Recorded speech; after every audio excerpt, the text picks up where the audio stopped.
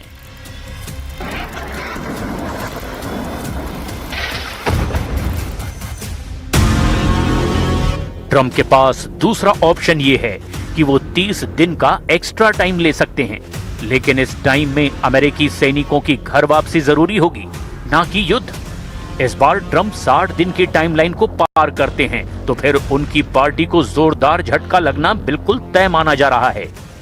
लेकिन ट्रंप फिलहाल किसी बात की परवाह करने के मूड में नहीं हैं।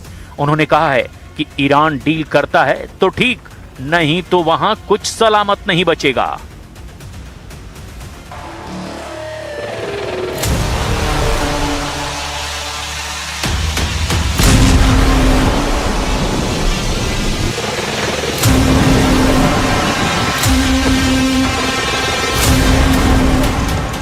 Now all we're doing is sitting back and seeing what deal.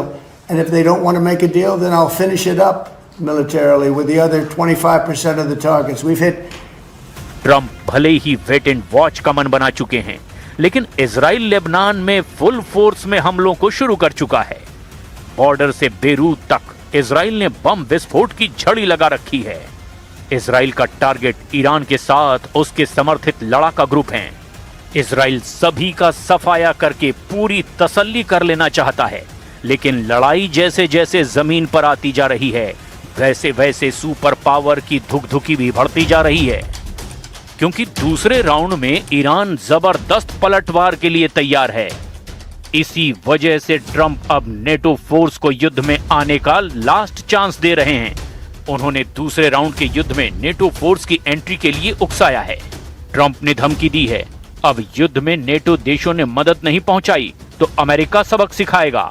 Reuters के मुताबिक पेंटागन ने स्पेन को नेटो से बाहर करने की मांग की है, क्योंकि ईरान युद्ध में स्पेन ने अमेरिका का खुलकर विरोध किया है। ईरान युद्ध के दौरान स्पेन ने अमेरिका के लिए अपना एयर स्पेस भी बंद कर दिया था। पॉलिटिको के मुताबिक ईरान युद्ध के बाद अमेरिका ने नेटो के भीतर अच्छे और बुरे देशों की एक लिस्ट तैयार की है। ट्रंप की बैड लिस्ट में जिन देशों का नाम आया है, उन पर सख्त एक्शन लेने की धमकी दी गई है। मतलब ये कि ट्रंप यूरोपीय देशों की बर्बादी का टेंडर पुतिन को दे सकते हैं, जिन्हें यूक्रेन युद्ध का बदला यूरोप से लेना है।